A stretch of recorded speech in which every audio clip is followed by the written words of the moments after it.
Итак, всем привет. Так, это у нас снова Life is Strange. Настраиваем звук. Итак. Ой.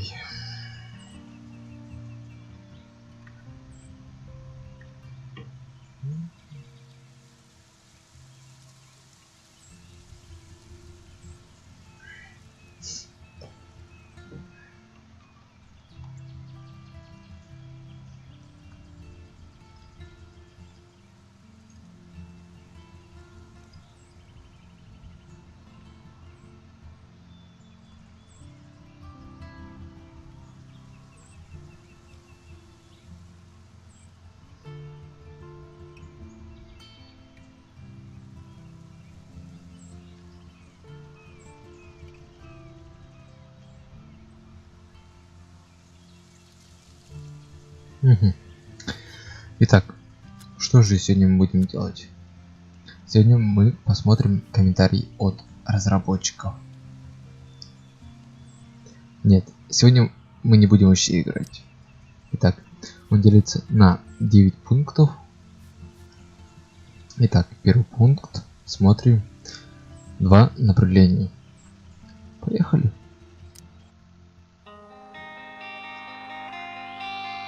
Я думаю, тут будет очень интересно узнать. Игра сама по себе интересная. It was really great to see so many fan arts, so many letters, so many fiction, cosplays. The reactions were fantastic, way beyond our previous expectations. It was impossible to expect a huge community like this and so passionate fans, and it's great. Thank you. Yeah. We started the project by making the game we wanted to make for ourselves, but at the end it's really making a game for the players because that's what's important.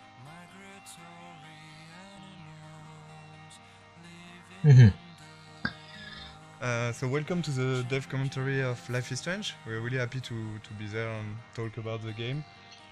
Thank you for watching. Thanks. I'm Raoul Barbet, one of the co-game director of the game. And I'm Michel Kor, the other co-game director of the game. We are two game directors working on one project, so it's really interesting to work that way. It can be hard sometimes, but I think it's a really interesting creative process because we can challenge each other on a lot of aspects and find out always the better solution for what's best for the game. If only Michel or Raoul was directing the game would have been really different. They both know how to make a game. Like they're not stuck in their field of expertise.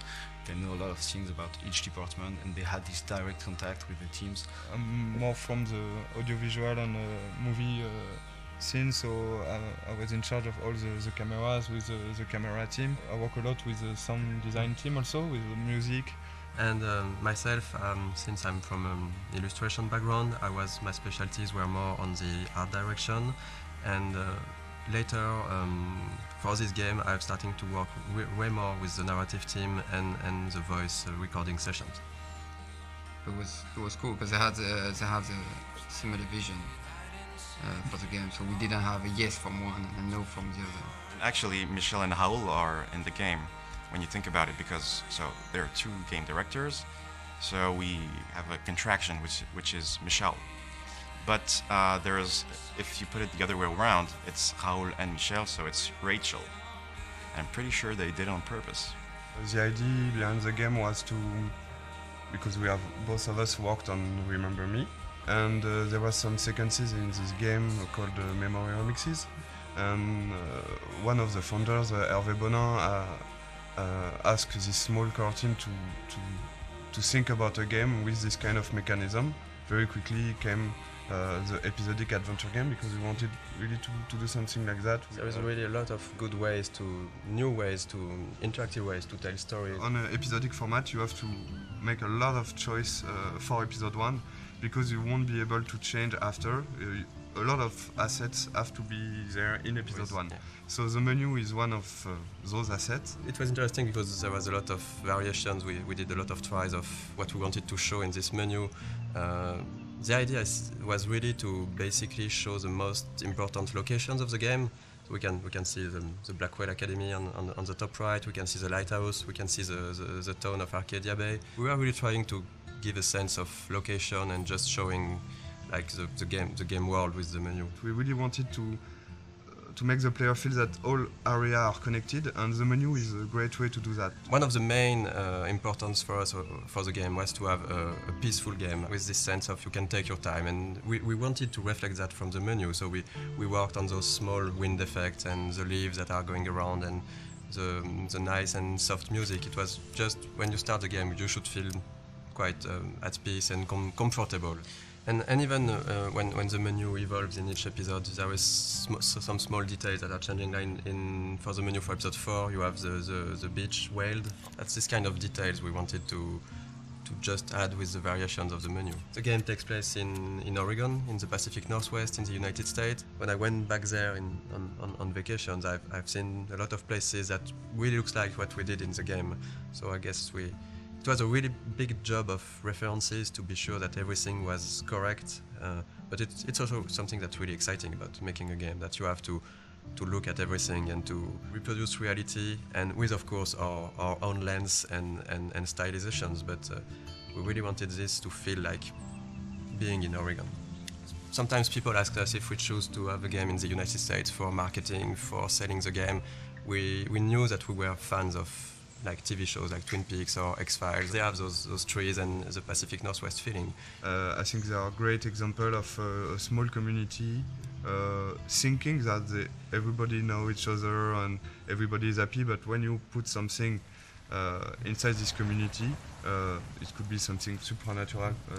You discover a lot more. And it's really a way to shift things around and to bring chaos and interesting variations on the characters. And in the end, Life is Strange is really a game and a story about the characters, about their lives. It's not a story about the sci-fi elements. The sci-fi elements are just for us. They were just here to make things interesting.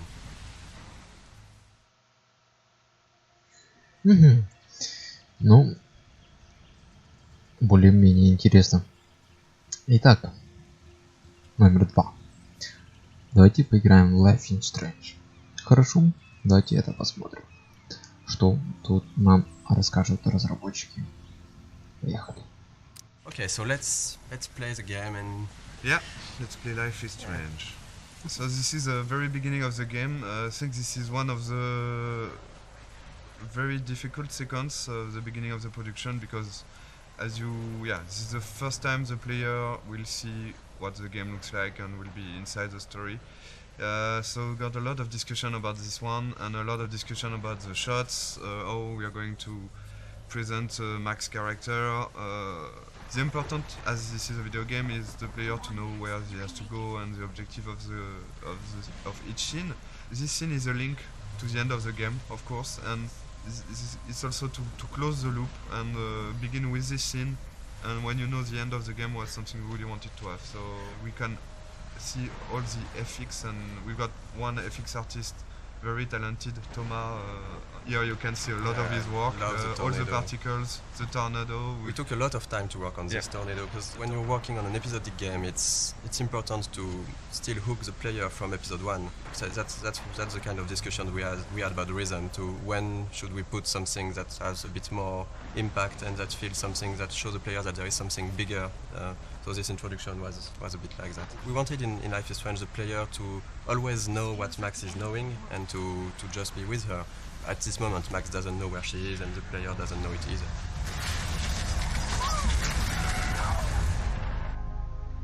We're back to the high school, and which is one of the most important settings of the game, of course, the high school setting and the Blackwell Academy.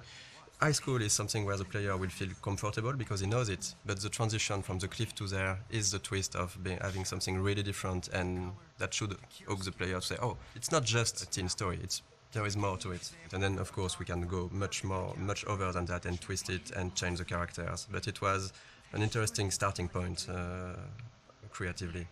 This kind of introduction is really important, because in one sequence with some shots you have to discover all the different characters, the main ones. So you will see of course Jefferson, Kate and Victoria. And it was quite hard to decide between not showing too much, to not break the idea of the game, to not be too big compared to what the game would be after. There is a lot of themes of big ideas on the game, and of course photography is one of it, because photography is still a way to look back to the past. It's linked to the theme of rewind and time manipulation and nostalgia, and that's one of the reasons why Max came back to Arcadia Bay to attend this photography class. I think for the player to be like Max back in this town when she don't know everyone, but you've got to respect the schedule. It's really, as a player, something great to discover. Also, the lighting was really important in this scene to break the cliff ambience by this sunny atmosphere and all this light coming from the windows. And maybe we decided to have a private high school rather than just a regular high school of course for the photography course, but it was also to be able to have less students, because we wanted the story to be a bit more intimate. We didn't want it to be like this huge high school with so many students. Based on what the player is doing, you can really learn more about them and see that they're actually not just the stereotype and the archetypes you would think they are. This is still a perfect example of how episodic is hard, because if you look closely at this poster, there is a mistake on it. It says that the exhibition takes place in the De Jong Museum of Art, when actually it's not that in episode 5, it's the Zeitgeist Gallery. We have a really great community, thank you guys. And people found out this mistake, and yes, it is a mistake. It's when in episode 5 we found out that we couldn't be a museum, it was too big, so it has to be an art gallery, so we changed the name, and yes, there is a mistake like this in episode 1. How cute I looked yet. I was about to. Welcome to the real world. We really wanted to have this feeling of being part of a whole high school. So it means a lot of people, it means bullying, it means difficulties when you're a teenager in this kind of world. Showing the different cliques and different kind of teenager. I think a lot of players love this introduction. The use of music here is really important. Is as Max feels insecure in this atmosphere, we wanted her to isolate, and the music is a great way of isolate yourself when you just want to be on your own. And so since the beginning of the game, we were working with licensed tracks, licensed music. We test when we testing and prototype some scenes. We put some licensed tracks from artists we love, and Scene Matters was one of them. And when we asked Jonathan Morali, who is the lead of Scene Matters, if it's possible to use his music, he's a gamer, so it was really happy to have this new experience, and for us it's just incredible to work with him. And this kind of editing is really, really difficult to do, because you have to choose the important moment in a song and to choose the right images. Because our writer Jean-Luc has written many scenes built around music. The edit is based on the music. It's not the other way. The music is really important in the game. It explains a lot about the characters, because the choice of the music, the choice of the artist means a lot. For example, Chloe won't listen to the same artist as Max. For the anecdote, for this guitar part, we asked the lead singer of Scene Matters to take his guitar and to play on top of Gonzalez's song in a clumsy way, to be sure that it would be like Max playing guitar.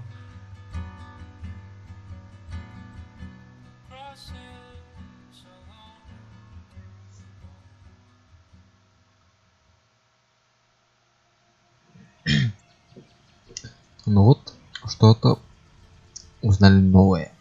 Итак, хорошо. Узнаем что-то новое про замыслы. Ну, поехали. Okay, so the objective of this scene was to go into the bathroom. I think you can hear the great sound work. Sebastian, the audio lead, has worked a lot on this kind of effects. When you take out your earplug, you can hear more the ambience. And this kind of art is done by our main concept artist. We got like 4 concept artists working on the game, with Edouard Edward has made a lot of artwork. He was the and one concept artist. So basically, in the beginning, we do a lot of documentation, like we do a lot of research. From all those pictures we can find on the internet, every room, every character needs to tell you a story, who they are, what they do. And just for following the scene, even for the mood when it's still the rhythm of the game. So we wanted this scene in the bathroom to have a really cold and harsher and more contrasty lighting, to be different from the soft and warm lighting from the art class before. Seeing this scene, there was here one of the mistakes we have done with the game.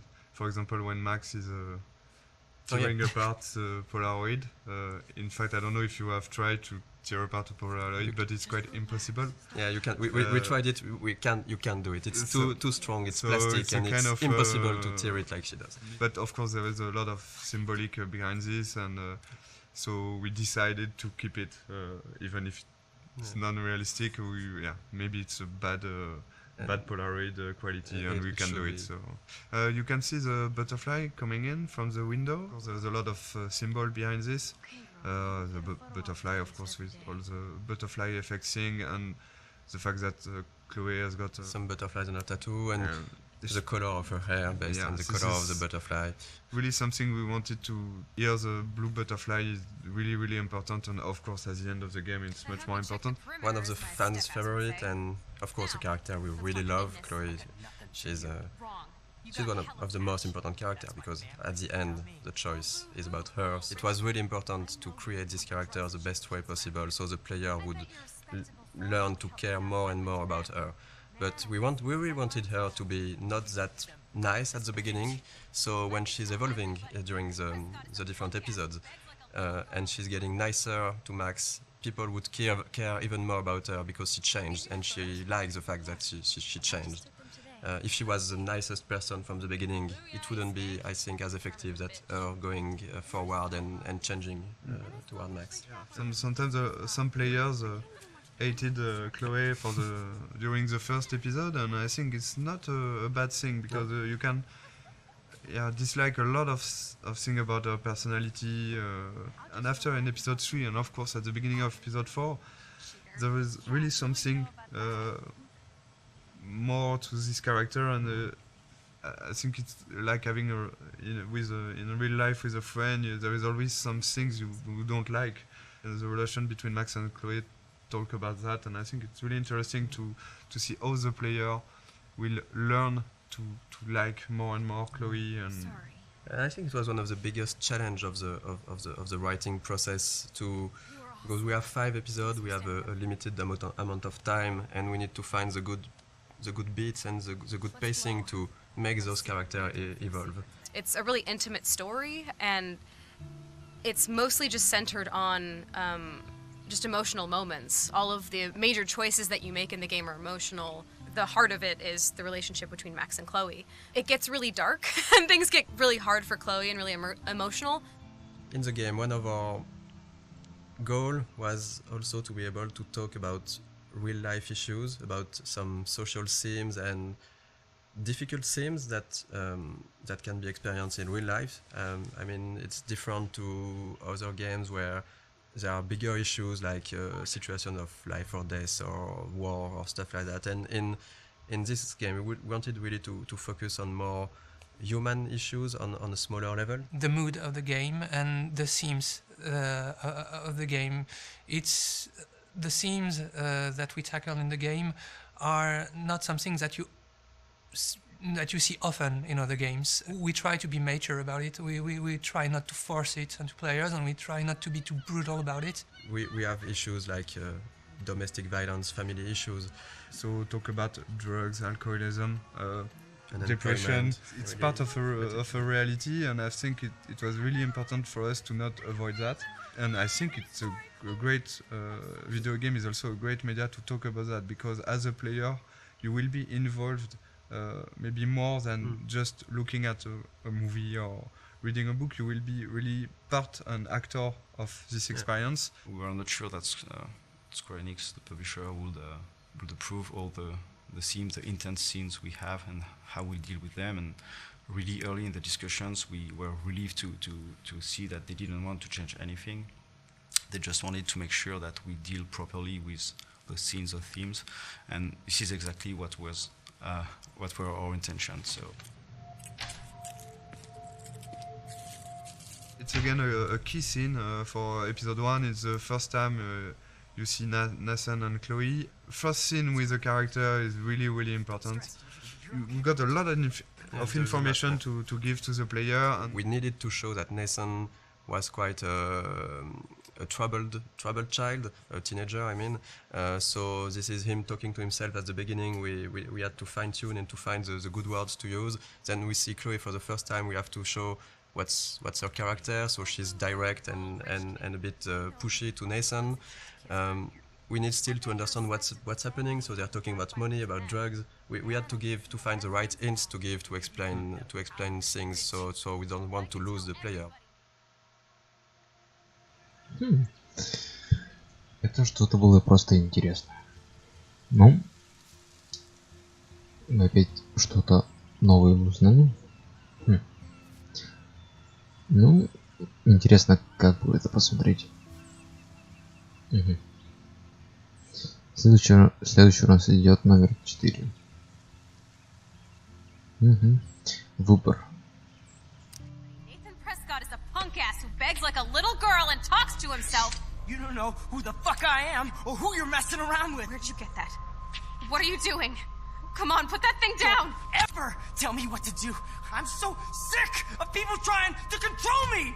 You are going to get in hella more trouble for this than drugs. This is the starting point of Max discovering that she has this weird power, because basically this adrenaline rush and looking at Chloe getting shot, that's how she can trigger that for the first time, and she don't know really why, but that's the seriousness of the situation. Then you'll go back in the art class. So we really tried on this scene to show the deja vu feeling. So the editing and the shots were there to give this weird feeling to the player that, okay, I'm living that again and again, looking at the different moments that the player saw the first time in this scene. So yeah, for the editing in this sequence, we wanted to keep the same elements, but not necessarily the same shots. You can see that first 3 shots are the same, I think, and after we begin to change a little the point of view, so you understand that there are the same events going on, but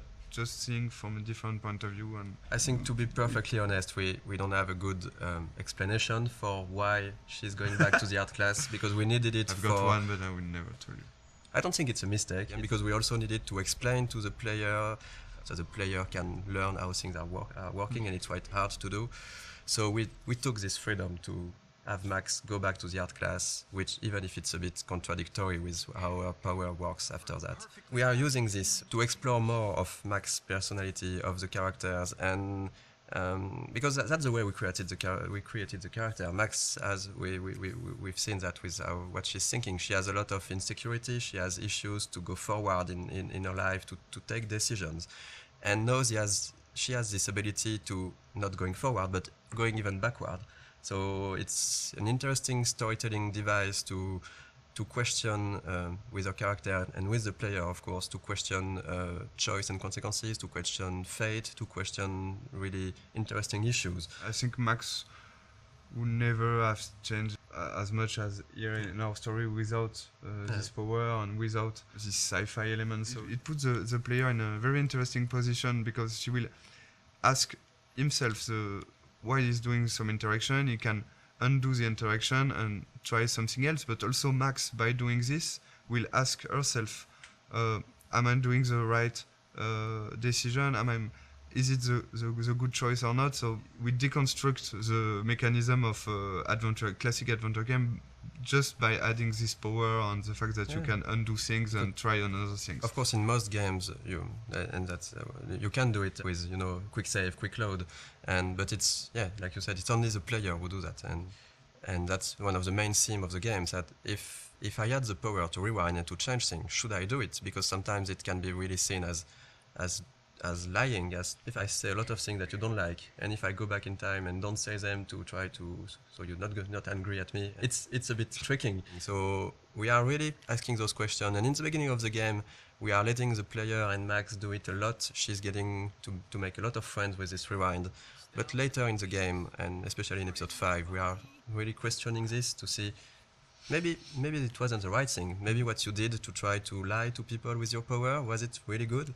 And that's something that can be interesting for the story, but also to ask the player at a moment. I think this is what we wanted to do also with this game, to show that it's difficult to make the choice, and it's even more difficult to live with it, but you have to learn to do that. And even if you could hesitate a lot, there is no perfect way to do things. Okay, if I'm crazy, I might as well go all the way.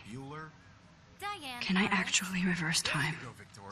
So that's basically that the first time the player will actively rewind. So we have Max thinking that, okay, I just got back in time. I'm in the art class, and so that's why we made her break her camera, because we needed to have an element that the player will see that we will rewind. So we can really explain how do you rewind. So Max broke her camera, and then she's thinking, okay, if I got back in time, maybe I can try to do it again and revert that. So that's the first real rewind the player is actively doing.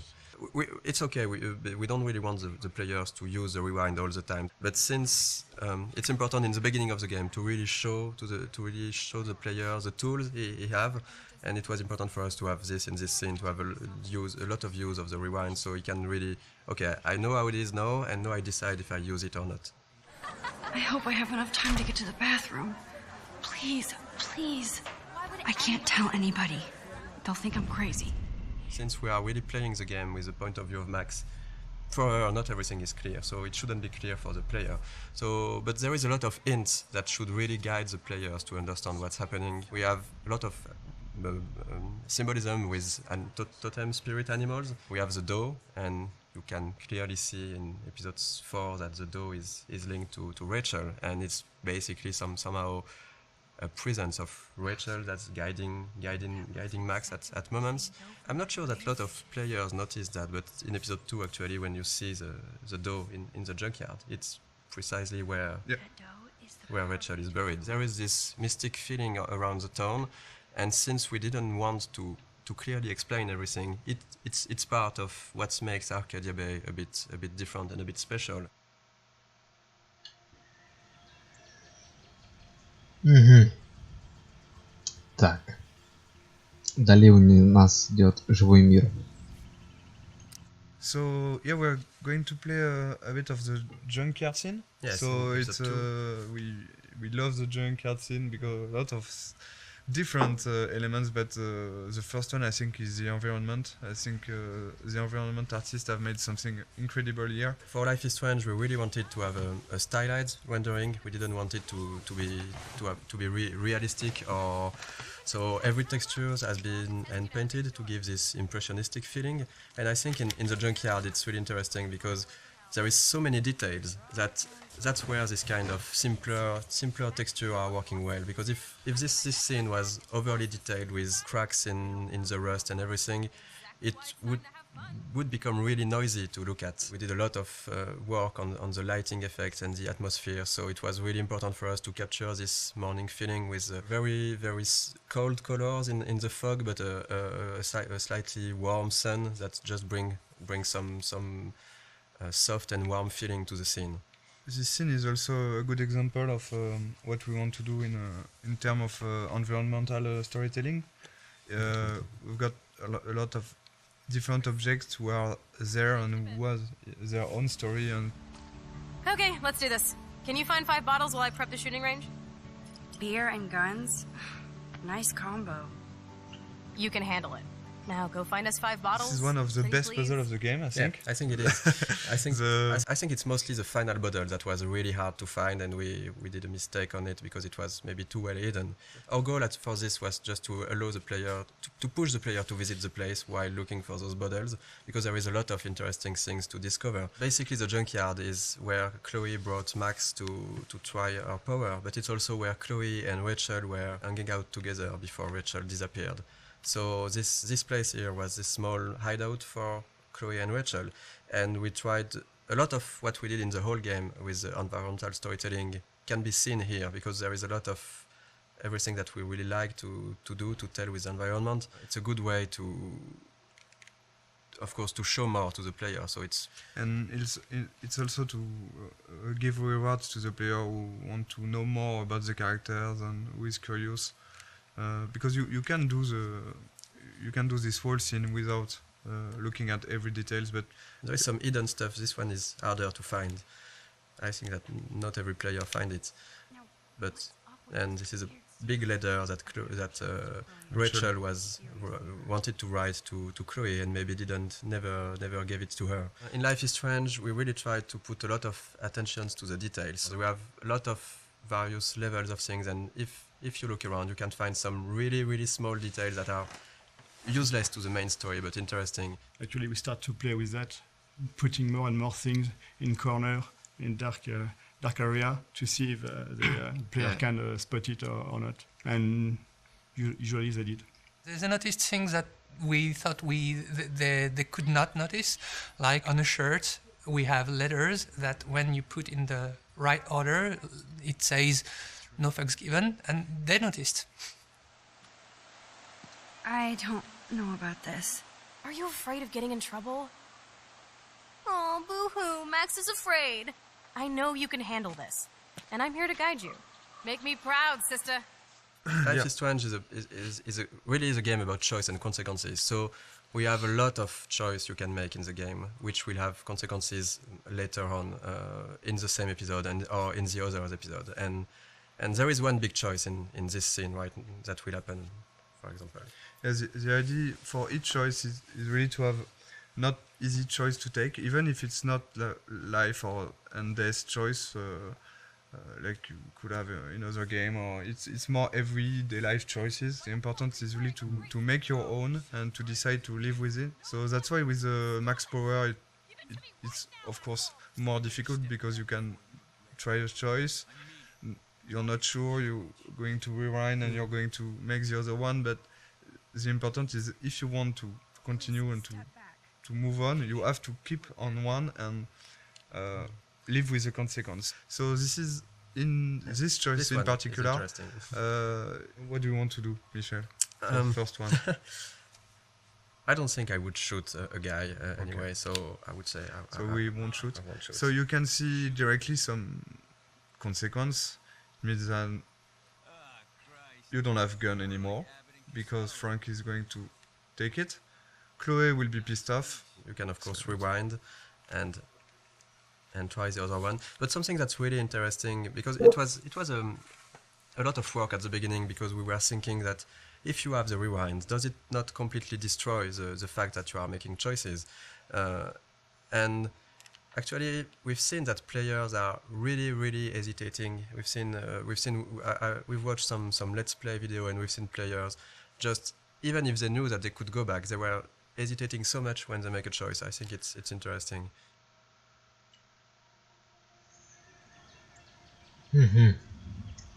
Так.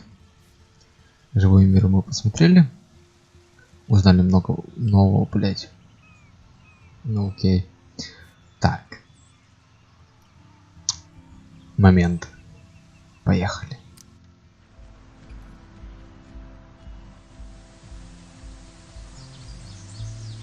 Here will be out of the campus for the first time for the player.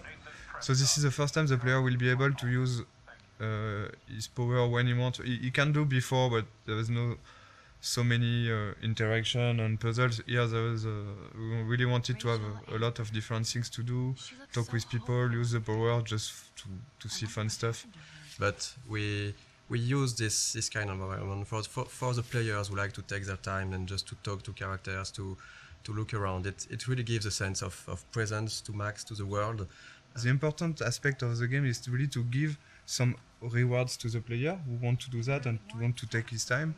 So with this kind of sequences, for example, we give what we call a reward, but in fact it's just new element of the game. For example, here you will have new layer of music. You can hear some new layer of music. You will have all those camera shots that you can't have inside classic walkthrough and classic gameplay in third person. So this kind of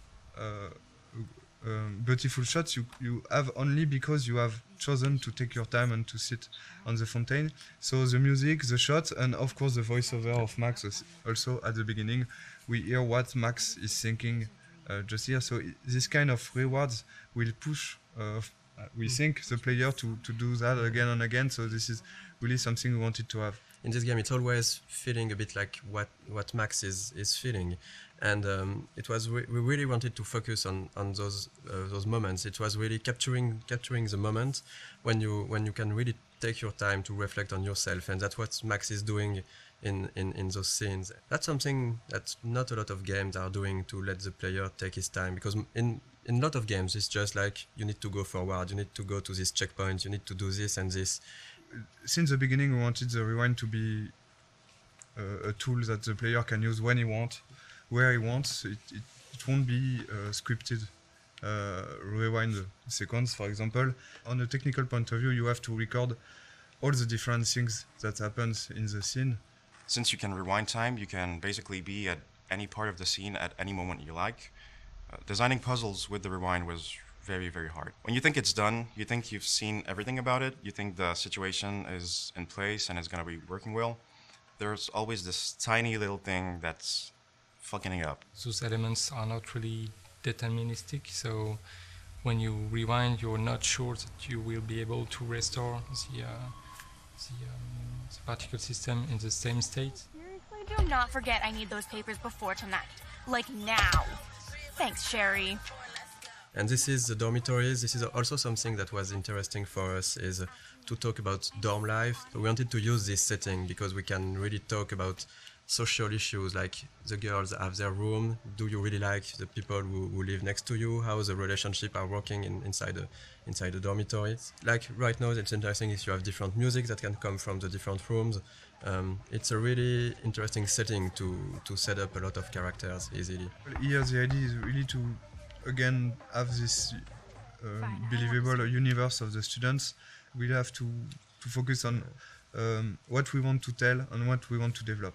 In each episode, Alyssa is getting hit or in danger by something, and you can decide or not to use the rewind power to warn her and to get her out of trouble. And again, I think it's links to also the Kate story and this kind of stuff. It's not just here to have fun. It's also to talk about those difficulties you can have when you could be someone like Alyssa and having these kind of problems. And it's always a way to find the little details and little elements that will bring more to the characters, how we are defining them, without sometimes telling too much. So this is the same actress as Chloe. Yeah, the two main actresses who are playing Max and Chloe did also the other students, and so there is some of Chloe inside each one of them. You can see Max and Chloe here. The body animation is done in motion capture on this project. We've done a lot of shooting in motion capture with French companies. The two main, so Max and Chloe, like for the voice actor, in fact, they are always played by the same actress, Serena and Gabrielle. So all the body language and the body animation you will see in the game are done by them. And so in each scene we discuss about the scene with them, and they add some. Both of them, they have given something to the character, even for Max, because Serena was a bit shy at the beginning of the project, and at the end of the project she was different, and we can see the evolution of Max inside her acting. So who did you tell? The principal. But he didn't seem to believe me. The principal? Are you still 12? That drunk jackass only cares about cash for Blackwell Academy. Don't trust him. I didn't mention you at all. This is the first time we will really see the Max universe by discovering a room. So let's go inside. It was a really important scene for us because you're playing as Max in the game, so you already start to know some about her with what happened before in episode 1. But when you enter her room, it's really her universe. It's everything in this room should describe her, who she is, why she is like this, and speak a bit more about her past. There's quite a lot in this room, in fact, compared to the... Because we tried, I think, episode after episode also to focus on different things, and we can't put too many objects in a room. If you want to play a character for 5 episodes, you need to invest in this character, and all those kind of details and were really important to make a connection between the player and Max, to learn a bit more about what she experienced before, and maybe also why she is how she is right now. Something we really wanted to have with Max room is also to have a great contrast between Max and Chloe. So it was really important to have those two characters. Max and Chloe are really different. They are quite opposite at the beginning of the story. So we wanted that her personality and also her universe, her rooms reflect that. And we took for Max this sort of softer colors. We have the pink in.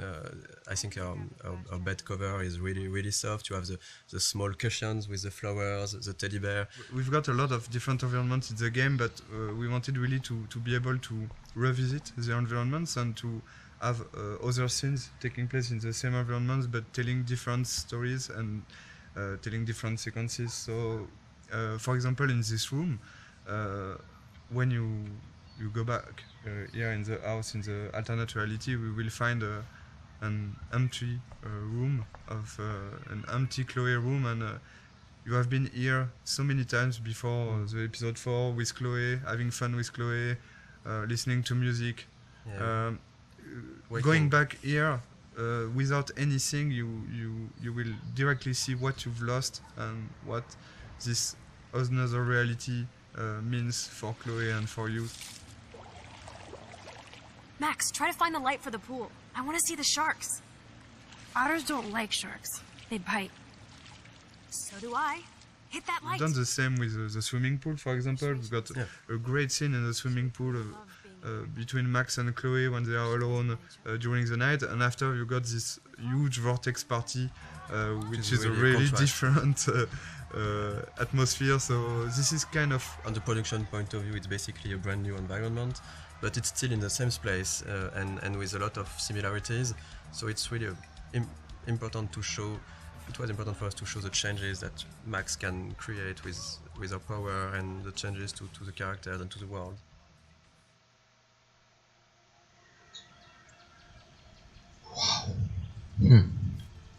Ну окей. Номер 7. Проблема. Stop treating me and my mom like we're your family platoon! Hey! Leave Joyce out of this! I wish you'd leave Joyce! Like now! Seeing this kind of family violence, and it's something you can have encountered as a player. I think we all know some people who got some difficulties, and you can have by yourself also. Here, the choice you're going to take will have consequences on the relation between Max and Chloe, but also on her father.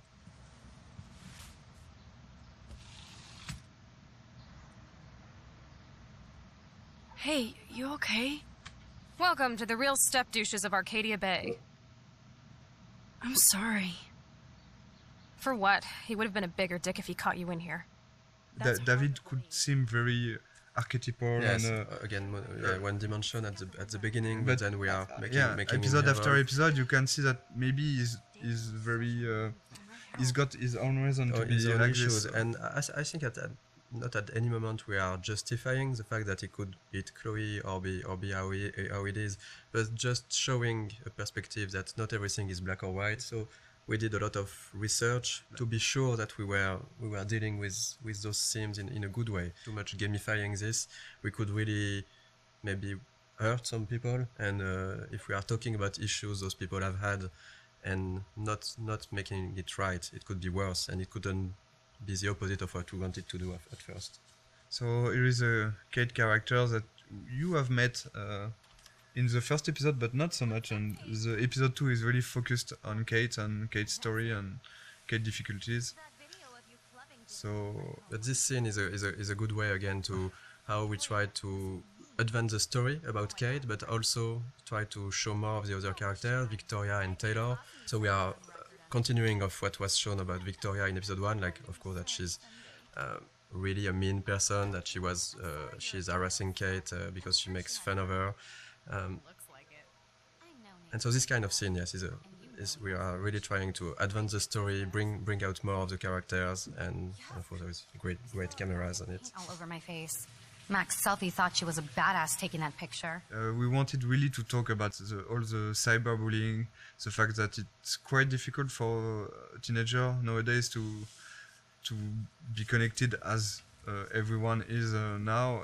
I think everyone has got a phone, is connected always. We are using the text message a lot, and we are making fun with that. So we are really thinking about both sides of the social media. On the other hand, you've got this dark aspect of internet, which could be really difficult to live. I think a lot of players could recognize some of them inside Kate, and we've received a lot of letters from players who say that helped us also to realize what they've been through. Yeah, we wanted to have this scene since the beginning. We are quite happy that we managed to keep it, and work with Square Enix was great for that.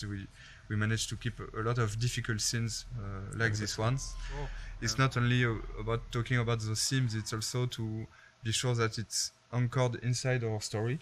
And here, of course, this experience and the Kate story will push Max to think about her power, to think about the consequences, to think about the relation with other characters. That's actually the one time in the game where Max's power fails her. So when you arrive on the roof, you are really by yourself. You have to talk Kate out of jumping, and this was also the second part of what we wanted to do with this theme, is to show that if you care to the people you like, you can help them, and that's basically what Max has to do at this moment, is really to care about Kate, to show her that she knows her, that she's her friend, and to really take out of jumping. I think that something that was interesting on writing all these scenes, and is even in episode 1, you know, Kate was written as somehow as some type of archetype. She's a bit religious, she's for abstinence, she has this basically pro-life ideas, so maybe some of the players could think that she's boring character, but the way we evolved her and write her in the other episode, we really wanted to show that even if you go past the first appearance of someone, that's something that you might feel not interesting or different to you, you can find really good things and interesting things in each person. And I was really happy the way that the community reacted to Kate as a character. We didn't want to gamify this kind of scene. We still have to have rules for how the things, even if it needs to be really in the background and for the player to not to see those rules, but in the end we still need to create the scene with the scripting and a way to make it work. So it was really hard to find the good balance to make it feel the more transparent as possible for the player, and just find a good way to have the feeling that it's really a dialogue between Max and Kate. And it was a really hard one to write. There is a lot of branches, there's a lot of variations, and I think even in the voice recording it took a really long time. Yeah. It was one full session just for Hannah and Diane, who plays Kate. It was really important for us to keep this going after in the other episode, and not just okay, we have done the scene and so no, we go to the following of the game. I'm going to be here for another day until my family comes out to visit. How are they treating you? Like they need to protect me forever. They're so upset, and I know they feel guilty even though they didn't do anything. I was surprised how many we wanted to talk about this theme of euthanasia, but to find a way to talk about it that would be respectful for any sort of position, because it was really important to not try to say this is right, this is wrong, and to let the player really see how he wants to play this scene at this moment based on what he felt for the situations, for Chloe, for her parents and everything. And that was that was not easy to find this balance when doing that. And again, it's because it's interactive and it's a video game that this scene is so strong. I think if you just see a scene and just okay, this is the director point of view, and that's it. I accept it or not, but here it will be your choice. You really have to take your time and think about it before making your choice. So, and we've seen all kind of reactions. We've seen players who immediately say, "No, I can't do it," or other players who immediately accept what Chloe is asking. Of course, it's Chloe. I'm accepting, and a lot of others who are hesitating for 5-10 minutes or so. And I think that we've been. I like that we did that, but we've been a bit mean to the player because we give them a third choice of maybe I cannot take any choice on this, but then you have still to take a choice. Yeah. But I think it was stronger because it was what we wanted to do with that is to show that at a point you have to take responsibility for your actions and decide something. You cannot get an easy way out.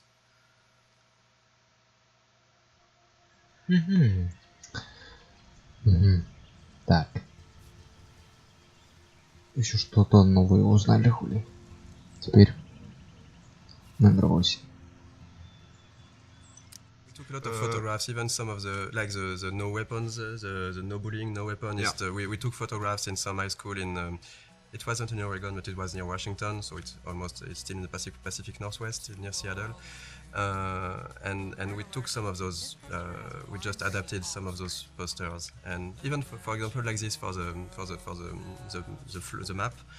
We did a lot of research, finding real maps of real buildings and trying to be quite precise with the scale, the layout, the locations, because we really wanted everything to feel genuine and to, sometimes you can go really wrong in a game if you just start to forget about the scale and the detail. So we really wanted to have things right, like having this kind of fire hose at this place. And since the game takes place in October, and we are in the US, there is already a lot of Halloween decorations and stuff like that. We wanted to have the game at the anchor in reality, but also we have a lot of references. We are huge fan of some TV shows, of books, of movies, and I think that in Life is Strange the setting was really good to have a lot of those Easter eggs that will speak to the players and put the game into a pop culture reality. So there is a lot of stuff that is scattered around the game. If you look at every license plate in the game, you'll see that the letters, they are meaning some. In episode 1 is titles of TV shows that somehow we liked or that were somehow inspiration in some part for the game. In episode 2, it's movies. In the dormitories, you have the room which Red Room. Someone wrote Red Room on the slate. It's the number of the room in Shining. Yes, and so it shows that we love us as developers the movie, but also that the characters in the game, of course, know about this movie because it exists in their real world and they are making jokes about it. We knew that we had to hire an American scriptwriter. We sent some tests to few writers that were recommended that we knew, and Christian Divine. We had a Skype with Christian. After maybe 2 minutes, we all knew that it was going to be him. I had this kind of vision of him in the office, working with us. Since we've chosen him, he was 100%, Как настроение? even 200% in the project. После вчерашнего прохождения, with the characters and with the нормально, story, короче, with the different нормально, things we wanted to нереально. talk about. During the motion capture session, we ask the actor У and тебя the чё, actress как? to when they meet, Max and Warren meet the first time here on the parking lot, we ask them, they were trying to kiss themselves, but you can't do that in the United States. In fact, as French, we were thinking that it's cool, they are going to kiss themselves. Warren tried to kiss Max, to but kiss Max on the cheek. we've never on the done cheek. that, so we changed after discussion with the writer and a lot of friends. We say, okay, yeah, we should switch to a hug. So we change the animation to have just Warren try to hug Max and not kiss her. And yeah, this is a kind of mistake we can do as a friend. Воу, братишка, в смысле у тебя сегодня денюха? 8 или 9? People, so we have to be very careful about and that. It was really good because in France you can in say France, hello by kissing a girl like this, by but just having a peek on the cheek, and not in the US. And this is the kind of stuff where having an American writer was really needed. We made some other mistakes, like on this parking at the beginning we had the parking spots which were really small, and Christian said to us that this is not American parking spots. In the US you have large parking spots because we have big cars, so we changed that. And we did that for various things, like sometimes a sign was not at the right position, or something that was not perfectly true to reality. So, Chloe's house. This is a very... Ну, DR это очень хорошо, могу тоже сказать. Не, мне DR еще долго, мне он вообще летом. Ну,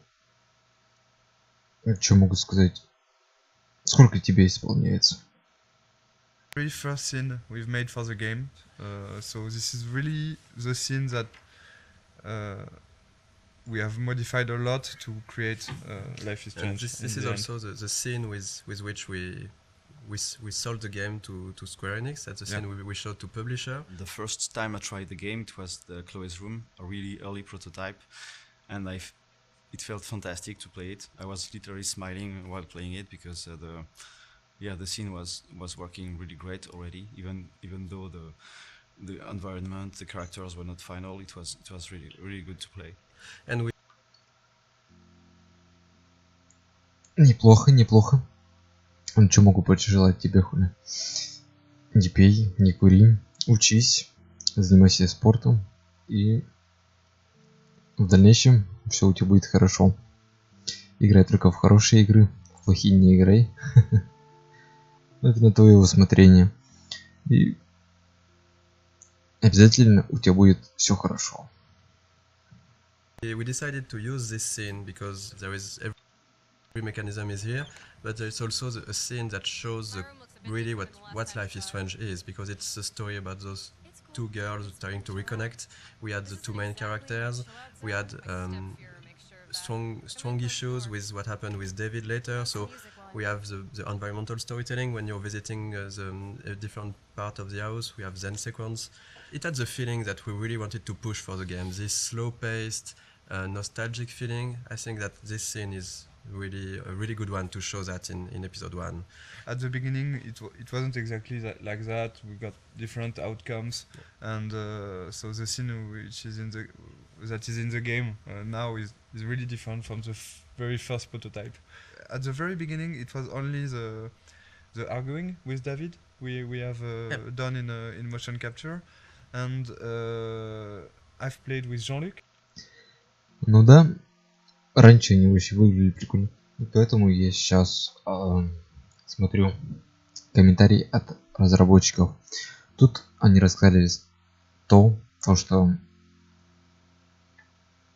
они, как это сказать-то, как они вообще реализовывали все, начиная от способностей Макса и заканчивая просто всякой мелочью, той же там природы, животных и действий.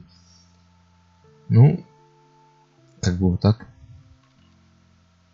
So Jean-Luc, you were doing Chloe. Yeah, I was playing Chloe, and Jean-Luc was playing. No, I was playing David. And Jean-Luc is a great writer who has written the original story. So we have played all together because we didn't want to. We didn't add the money, in fact, to have a optic motion capture shooting. So we try by ourselves to have animation for the prototype, and the animation is quite ugly. The characters also are the ugly. first version were ugly, and there were at the beginning no textures. We had version with only the grey characters. We were really weird without hair, so we had a hairless Chloe. And I think Max is quite frightening. The smoke and all the FX elements, they are made following the same idea as non-realistic, but like it looks like undrawn smoke a little. But it's really, really beautiful, and our FX artist has made a lot of FX like this. We can see also the wind outside. The wind effect are really beautiful. And we tried to be as close as possible of the concept arts. Like ideally the game, we wanted it to look like some sort of animated concept art.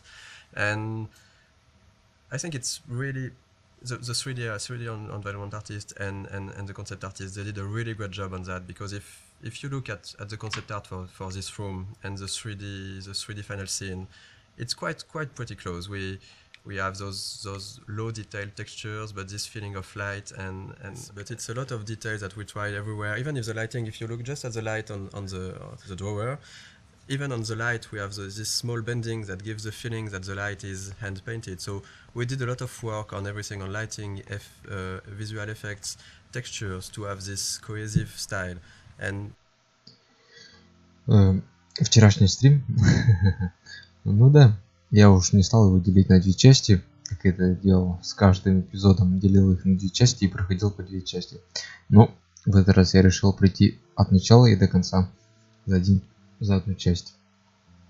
В принципе, эпизод номер 5 меня жутко порадовал, расстроил, и можно было расстроиться, тем более концовка, когда тебе дан был выбор между Хлоей или Аркадием Бэй. Ну, я насчет этим сидел, долго думал, размышлял, что может быть, если ты выберешь Хлою или ты выберешь Аркадий Бэй. Все сидел долго и раздумывая. Поэтому я выбрал Аркадий Бэй. Пожертвовал всеми, но зато остался с Хлоей. Что буду в следующем стриме? Ну, игра меня зацепила, она мне понравилась. Я думаю, пройти дополнение, как она там называется, Before Storm, вроде ли как-то так. Ну, я вообще думал сначала сделать перекур и пройти Metro Exodus, только потом пройти дополнение к Life is Strange. Ну, я не знаю. Но я подумаю еще, что проходить. Sometimes the player might not completely notice it, but it still gives this cohesion to the game. Like for example, for the closed house, how rich. Ну да, Before за что. Я как бы в нее бы играл, но когда она только вышла, мне был еще только один эпизод. И как бы вот так.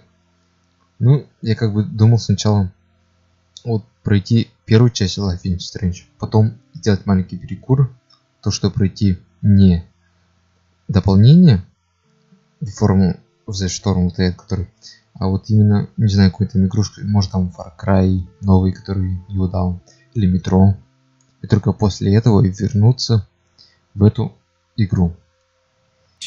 Chloe's parents are, so what kind of house they can afford. So this get painted. In concept art, we do like every room, or even the map, the floor map. In Mac's rooms, there's a lot of photos on the wall, because she likes to take photos, and you know you. Как насчет второй части? Ну, я насчет ее вообще не думал. Ну, что-то вроде слышал, второй эпизод вышел к Life is Strange 2. Не знаю. Ну, если начинать проходить то, что это придется, сейчас я пройду 2 эпизода, и все. На этом как бы игра останавливается до того момента, пока не выйдет следующий эпизод. Так что это я не знаю еще. Как-то сомнительно еще насчет ее. Like the bands, poster of bands. Я насчет второй части подумаю. You have to feel like who they are, you know, just by looking at the room.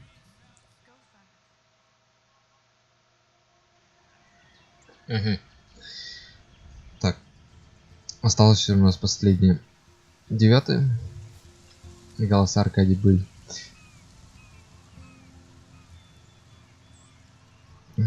Буду ли я ждать все эпизоды? Все возможно.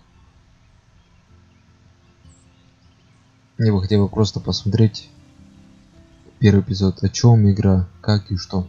Если игра зацепит, то можно будет в нее продолжить играть и подождать остальные эпизоды. Так, я не знаю.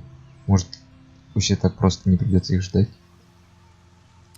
one of the most challenging part of working on the game with an episodic format was to create those two characters in a way that would really appeal to the player. So when you arrive to this final choice at the end of episode 5, if you wanted this final choice to work, we really needed the player to grow to love Chloe, to really get attached to Chloe.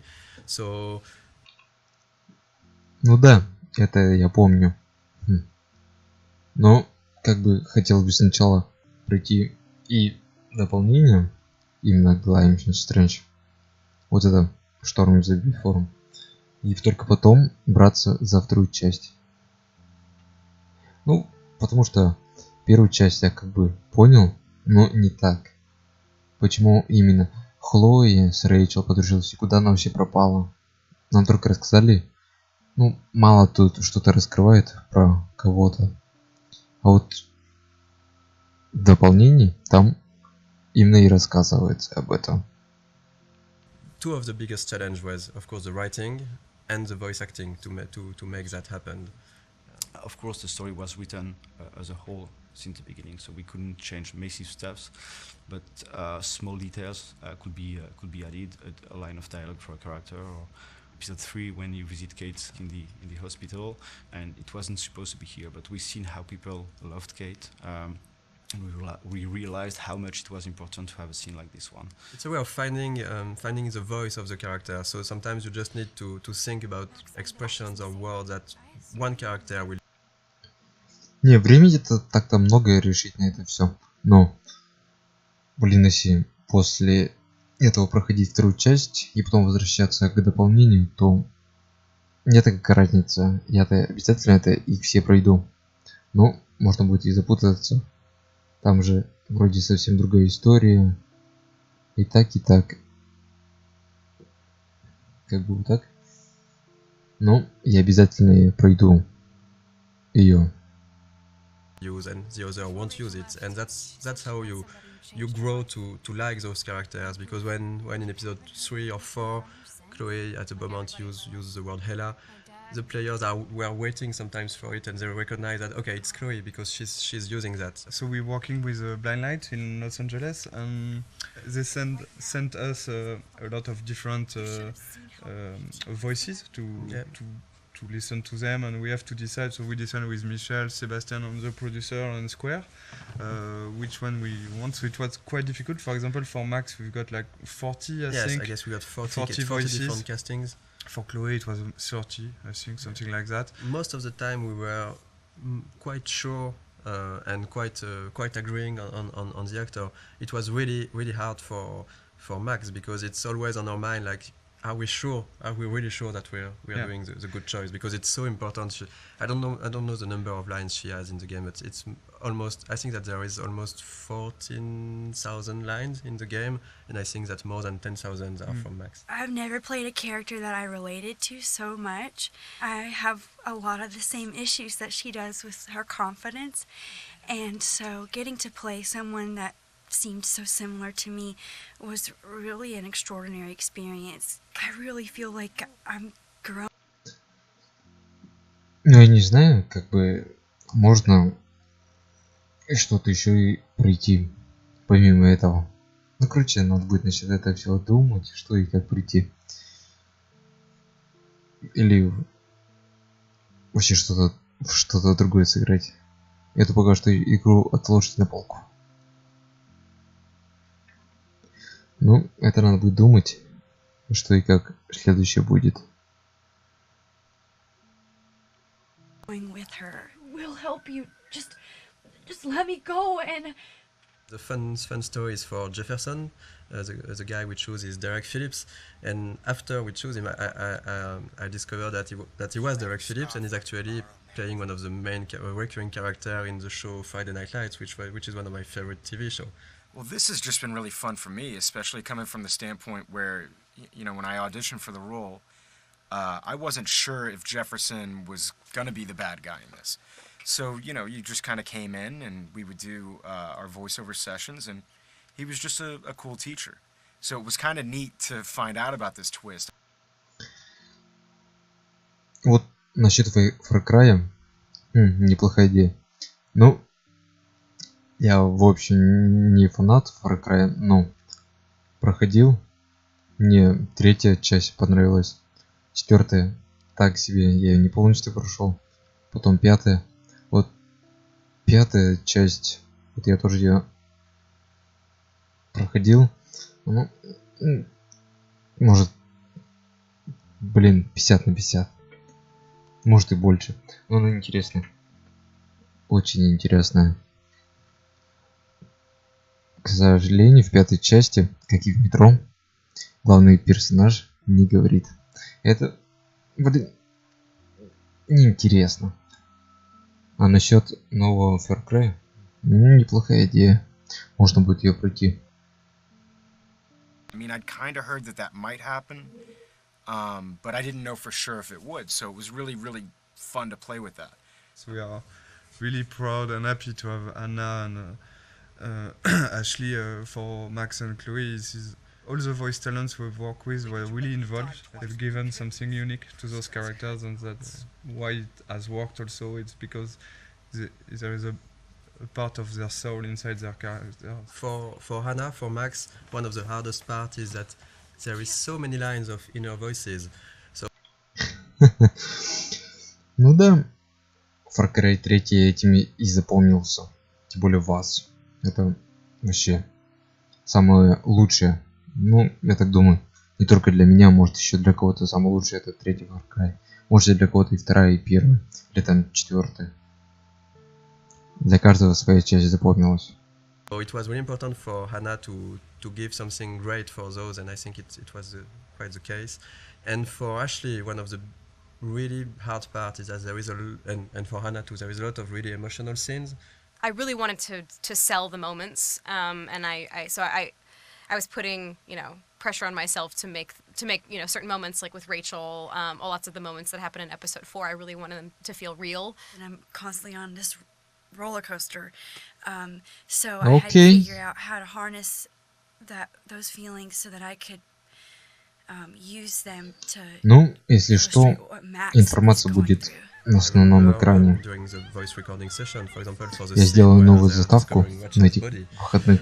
И там будет все. Самое важное. We knew already how we wanted to end each episode, but after we take a lot of time to discuss about how and to think about the editing and the framing, the layout of each scene. The endings of each episode. That was something really important, of course, because it's an episodic game, so the ending is crucial if we want, of course, the player to enjoy the episode and to want to come back for the next episode. So I think we looked a lot at also what can be done in TV series, because with the episodic format we were kind of the same way. At the end of an episode, you want either to bring back some element of the story, so in order to hook the player, or we can use a cliffhanger, and I think that we did both of that depending on the episodes, and right now this is the ending for episode 2. Here the episode 1 and episode 2 endings are not the same, but it's the idea behind was really to show all the characters of the games, all the main characters, and showing that there is maybe something more going on. Yeah. And in episode 1, for example, we even show some characters you haven't met already in episode 1, Joyce and Frank.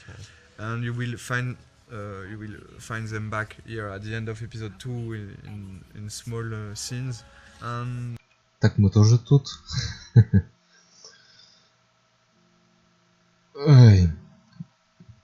У тебя что, Wi-Fi? Или нет? We really wanted those in episode 1 and 2, those ends to be like a wide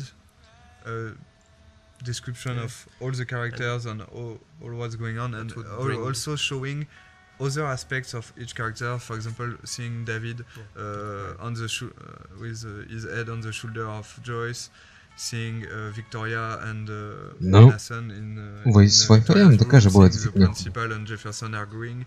This is kind of small hints that maybe will push the player to want to see more. Because this is basically the only moments where we are seeing those characters. Мобильный это хорошо. Но если есть дома свой Wi-Fi и он еще работает, то я не использую мобильный интернет. А когда его нету или когда-нибудь ты вышел куда-нибудь, вот тогда мобильный интернет пригодится. There's when Max is not seeing them. Exactly. And so we can just bring a bit more. We are not telling too much. We are just bringing a bit more on those characters, a bit of sort of mystery. And this goes with the idea that everybody might be hiding something or might be a bit different. Like Victoria here we can see her crying when clearly this was not the way her character would behave before. And having Nathan going into her room, we don't know what's happening between the two of them, but it's still bringing a bit of mystery and interest for the characters, for the player. When we worked on the cliffhangers for episodes 3 and 4, of course our goal was still to have a twist. We were really trying to go on with what was important for the story and not just having the shock factor. Maybe just want to thank you for all the gifts, all the support we have from you. Yes. And thank you very much to be so active and so passionate about the game, and we're really happy to see that those characters and this story and those themes means something also for you. This is why we are doing games, so we're really happy, so thank you. Yeah, thank you so much. We really think that we have you are one of the best community we've seen for games. I'm going to cry, Michel. Yeah, and this community is really nice. I didn't see a lot of bad words. You know, sometimes in video games community can go easily wrong. And ну, насчет мобильного интернета ничего не могу сказать. Он по-своему хороший. Смотри, какой у тебя еще трафик. Ну, так что вот так. It was it's really pleasant to read and to read. Вот тут из рассказов разработчиков можно много что узнать, как они тут делали. Они рассказали про все пасхалки, которые они тут оставили. Пасхалки, всякое интересное, то, что тут можно будет увидеть, это просто шикарно. Нигде такого не видел, не слышал, ни в каких играх просто. Да, в интернете, на YouTube там или где-то еще есть там рассказ, но чтобы сами разработчики сидели и тут рассказывали, я просто первый раз вижу. Everything that the Life is Strange community has to say.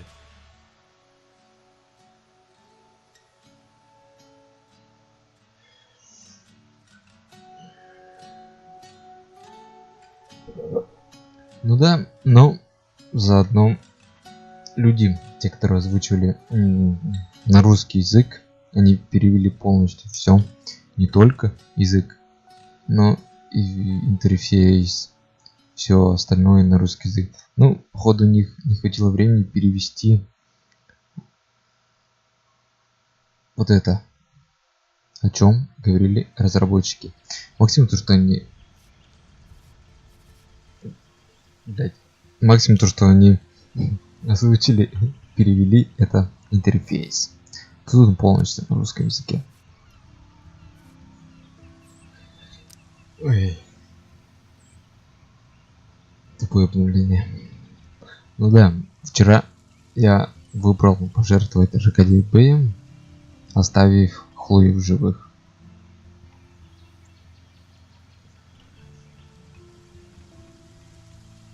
Ну крутись, быстрее.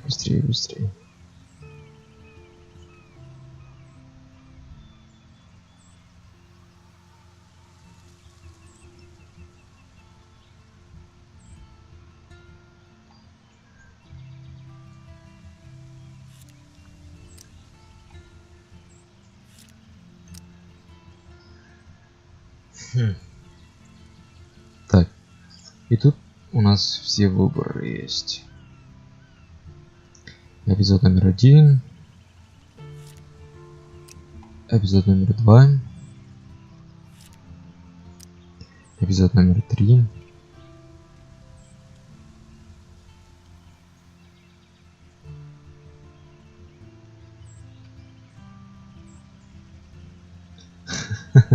Прикольная игра, кстати, Five Nights at Freddy.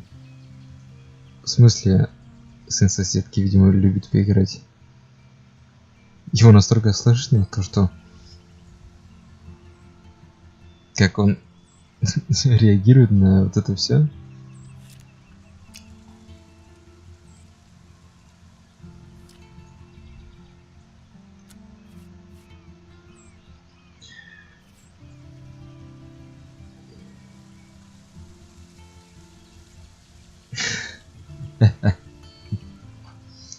Понятно. Ну что, я думаю, на этом я закончу пока что стрим. Насчет Far Cry я подумаю. Так, выходные у меня... Ой, суббота, воскресенье у меня выходные.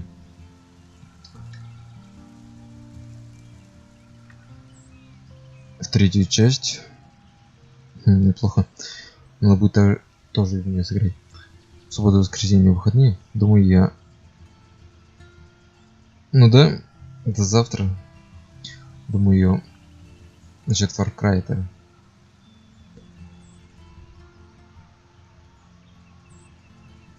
Ну да, завтра. Во сколько? Ну где-то с 11, может там 11:30 по МСК. Где-то так. Ну короче, я оставлю там что и как, во сколько стрим. А теперь заставочка. Ну да, тогда до завтра.